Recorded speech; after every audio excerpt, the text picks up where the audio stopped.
and head hitchhiker over at Hitchhiker's Guide to Humanity. I am the human for the alien Crystal, and I have with me today the human for the alien Mako. Roni is with us, and she's here to discuss religion in Africa today. So, Roni, go ahead and say hi. Hi, everybody. Thanks for tuning in to this great episode. So this is one that's fascinating for me because, I've talked about before, being raised in pretty hardcore Christianity as a child, and kind of it was a very evangelical church that I went to as a child. And the experiences of that kind of turned me off of Christianity completely, to where I started exploring other faiths and other cultures and other religions to kind of find what I believed. And in the end, I actually just don't believe in any of it very much. I'm consider myself an atheist now. I believe that the closest thing we have to an afterlife would be something like our bodies will decay and break down, and the molecules and atoms that made those up will then be transported and transformed into something new. And that new existence, we may or may not have sentience in it. I don't know what a plant experience is. Plus, we are broken up into little pieces. So, you know, what atoms in our body, what molecules in our body hold our sentience is outside of the realm of understanding at the moment with science. There is evidence that I've seen that plants experience emotion. They've been hooked up to EKGs, and when you snip their leaves, they will react before you snip them, and then react once you snip them. So the idea that there is something that is being felt or experienced by these objects that live a different existence from what we as humans live is fascinating to me. And that provides me comfort as an atheist, that while there may not be a God or a heaven, I will at least experience something different in the next life or experience that I have once this body is gone. So just starting with that, Roni, would you like to share what your own religious faith is and what you believe in? I'm a Christian. I was brought up in a Christian home. So my beliefs are, I do believe, in as much as I understand the logic behind creation and everything, the way it came to be. I also believe in a higher power. It's just something that I was born into. And I've also felt the need from time to time to believe in something higher than me. So I do believe that there's a higher power, there's a God somewhere, and there's hell. Not that people will burn when you do something bad, you're going to burn in hell, and when you do something good, you're going to be in heaven, or when you do something bad and you repent your sins, you're going to go to heaven or something like that. But I believe that there's repercussions for the actions that we do, even if you don't pay it now. There's something that will happen that you will have to pay for the bad things that we do in this life. For afterlife, I don't really believe in the afterlife as much. I believe in reincarnation. I believe that when people die, they're either born into something else, or they're born into something else or someone else. I believe in reincarnation. I don't really believe that that I don't know. Yeah, something of this of the sort. But I am a Christian. Uh, yeah, I'm a Christian. I I'm a find that. Catholic. Oh, you're a Catholic too. I find Yeah, that fascinating as well. That like you can pull from different beliefs and yeah, different and I think that everyone should do that. No one should follow one prescribed faith. There's so much we can learn from all different faiths, and to kind of create our own worldview. And while I may not believe that it specifically there is a Jesus person who died for our sins, and if we only believe in him, we'll go to heaven instead of burning in hell.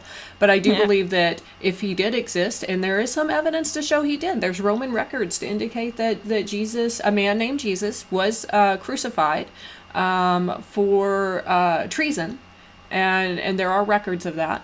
So based on that, I do believe that he probably did exist in some form or another, and he probably did teach these ways we should treat each other. You know, it's like Gandhi says, "I love your Christ." But your Christians are, you know, not who they say they are. Something along those lines, and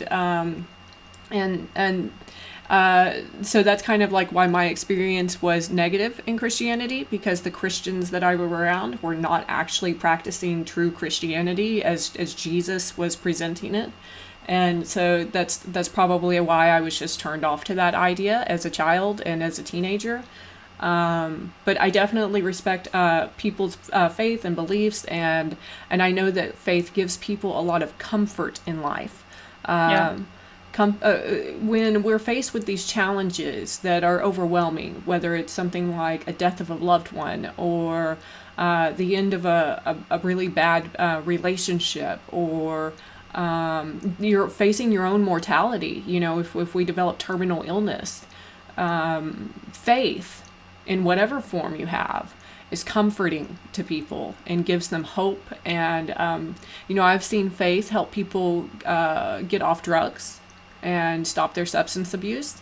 I've seen faith help people stop alcoholism. I've seen faith reunite a household that was torn apart through tragedy. So faith has its tangible benefits that have been recorded by science, and that's why I believe that if people have a faith, they should definitely practice that and hold on to that. My faith is more kind of in humanity. I think that's why I chose the name Hitchhiker's Guide to Humanity, because while I don't believe in a God necessarily, I do believe in humans. And we do have this amazing ability to be incredibly good and incredibly bad. But I do think most of us want to be the good part of humanity. So kind of launching into the history of religion in Africa. Let's start with what was there before Christians came, before any missionary stepped foot on that continent to convince people to follow Jesus. What was there already? What was there were traditional religions, what people believed in their cultures and in their traditions. So in the African continent, there are different countries have different had or have still have different religious beliefs. It's a diverse. African religion is a diverse thing, extremely diverse. You find some other people in the West African countries believing in extreme animal sacrifices and things like that. Then when you come down to some traditions in the East African or Sub-Saharan African context, you find that animal sacrifices are not that much practiced. People maybe believe in the earth and the power of the earth and things like that. So that is what was there before the modern day Christianity was introduced in the African context. But the one thing that all these traditional religions have in common is that they believe that there's a supreme being that they're praying to. Some call it God, some have other names for it, like Lua. Some have other names for it, like in the Luo context, you call him Nyasai. So that is what was there before. What like the practices how people used to practice religion also in the past is not the modern day Christianity that is practiced. You go into a church, you sit, you read hymns from a book. No, in the past, before the modern day Christianity, people used to go around and drum and sing along to their gods, their various gods. Yeah, something of the sort. Practice rituals and their own beliefs and rituals. They have their own objects that they pray to, their own sacrifices that they make. It does not really have to be animal sacrifices. Yeah, they pray to their ancestors and the spirits. One common belief of people, maybe of voodoo or the African traditional things, is that when people die, they're still among us, or they're still around us. They are our ancestors. So most of these traditional religions were hinged on the beliefs of ancestors and praying to our ancestors to protect us, to guide us, and things like that. Yeah, so they believed in protective powers of maybe charms and things like amulets and objects that have the power to protect us. Some countries like Rwanda or Senegal and these other West African countries believe in such objects. People also believed in something called like the evil eye, or if you look at, there's a way in which if you look at somebody that is still believed in most of traditional cultures, not really, even people who don't practice those traditional religions in the modern time still believe in things like, if you there are some people who, when there's a way, if they look at you they can cast evil spirits on you. Things like that used to be a major part of some African countries, and some still believe in it. Um, it was also based on beliefs like reincarnation that people still believe in this modern time. When people die, they're transformed into other spirits, or their spirits go into objects. So we believe in these objects can protect them. Yeah, ancestral spirits and things, they are around us. They can protect us from famine. They pray to them. So those are the kind of things that characterized traditional African traditional religions before Christianity came, and this changed significantly after Christianity. That is actually really fascinating to me because while modern Western religions don't practice some of those things, it wasn't that long ago that they did practice those things. If you look in the Christian Bible, Jewish people practice animal sacrifice, and it was considered a requirement to God to make those sacrifices. So if you read the Bible, it literally says you're supposed to make animal sacrifices to this deity to receive favor, to curry favor. The modern Christian viewpoint of that is that since Jesus made the ultimate sacrifice, animal sacrifices are no longer needed. However, that actually wasn't what original Christianity practiced. Original Christianity was just Judaism with some flavor to it. Some distinctions from it, and then as time passed, Christian leaders and Christian believers wanted to start really separating themselves from Judaism and creating their own faith. But that took several centuries, and throughout that time, they still regularly practiced animal sacrifice as part of their Jewish culture and their Jewish tradition. Plus, if you look at the history of the Greeks and the Romans, they also practiced animal sacrifice. So did the Celtics. There were tribes all over Europe that practiced that. Native American tribes in America practiced that. So that's something that we see as a commonality across most religions in the world, at least in times past. Now, it is rarely practiced in the modern West today, except occasionally you hear about it with some satanic groups or even some. And I don't want to make these two religions the same here. Voodoo is very different from Satanism, and it's actually a form of Christianity mixed with African traditions, and doesn't have anything to do with Satanism.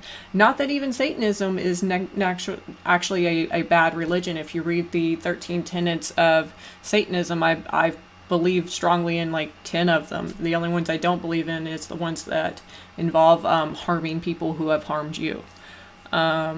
So, and the thing with the evil eye, that was also part of Christianity. Up until even the 1700s, Christians strongly believed that people could cast evil on you using the evil eye, and they had signs and symbols to protect them from that. So all of that actually does, translate into other cultures.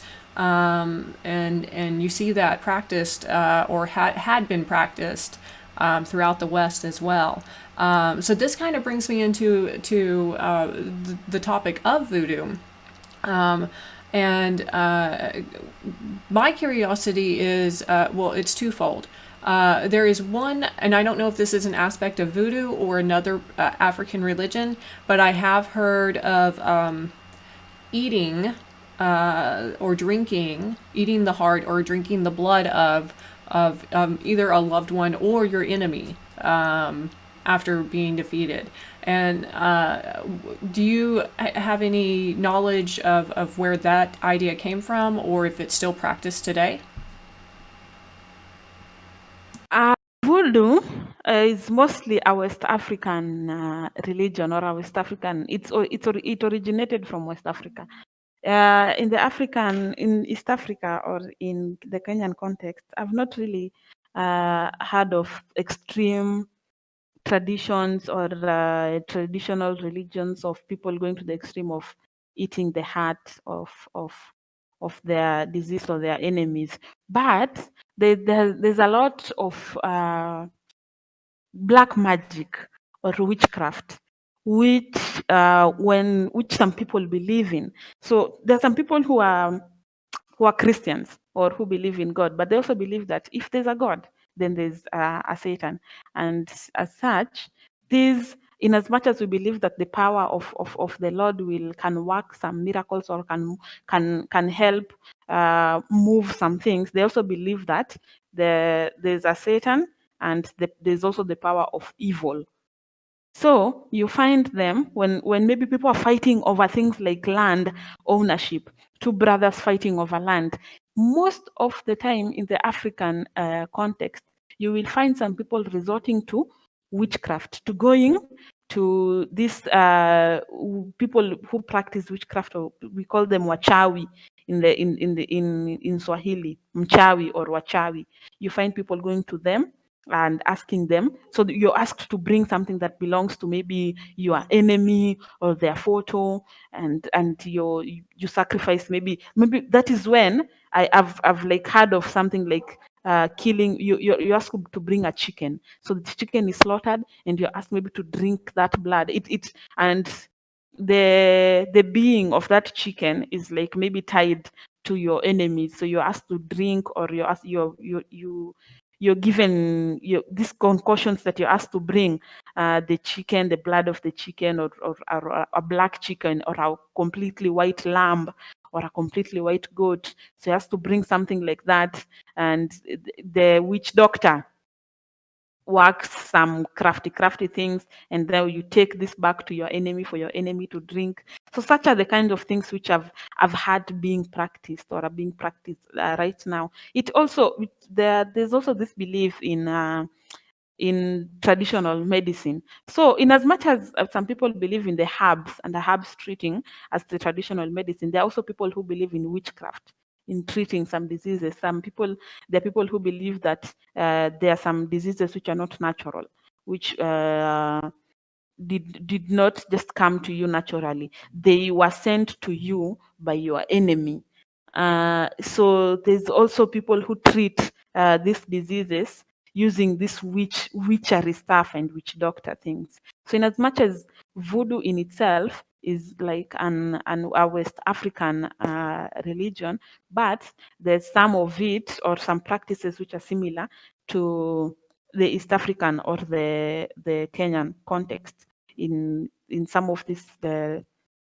What I've heard about voodoo, it's just people have made it seem like it's an evil. Let me not compare it to which doctors and witches in the East African or in the Kenyan context, because what I have heard about voodoo, it's just a normal religion. They have their own beliefs and practices. People see it as devil worshipping or cannibalism and the working magic, but they just pray to their ancestors, the animal sacrifices that they do, they use them to connect to their ancestors and praying to them. Yeah, so that is the difference, that the similarities that I can relate to what I have seen or heard of in Kenya and in the East African context. Well, and voodoo is also practiced in America as well. It's practiced in the West Indies and throughout Haiti, and it's also practiced in the southern part of the United States in certain pocket areas, especially around Louisiana and down into the bayou. So, and that kind of, let's go ahead and wrap up this topic, because we will be going on to another topic in our next episode. But I do want to just wrap it up with the fact that we will actually be having a guest speaker. Reverend Ed Hubbard will be joining us on the 5th of August, and that will be at 11 a.m. Eastern Time, 5 p.m. Central European Time, summertime. And Crystal will be hosting that one, so she'll be actually leading that conversation with Ed. And Ed is an old friend of mine. I have spoken to him about religion. In fact, I've even taken several of his courses at his website, witchschool.com. So if you guys are interested in learning more about paganism, the history of paganism, including classes on voodoo, in the history of voodoo, he actually has a lot of material on that, and he and other collaborators around the world have created these courses, many of which are free. He is the creator of the Magic and Miracles Tour in America, and he'll be joining us on the 5th of August to discuss paganism in America and Europe. So this will give us another kind of view of how we continue those old traditions that originated in Africa and originated in the tribal religions in Europe, as well as Native American religions, and how we still try to keep that alive today in these modern practices. I'm hoping that Roni will also be able to join us for that. I know she's checking her schedule on that, but I also hope to see a lot of you participating in that conversation as we are live at that time. Hopefully, if I can get YouTube to do the live event for us. So we'll be keeping you posted on that. Thank you so much for talking to me about this today, Roni, and we will come back again tomorrow with our next topic, which is how Christianity changed the face of Africa with the coming in of missionaries. So if you want to just go ahead and say goodbye for this one. And thank you for listening. See you in the next one. All right, thank you.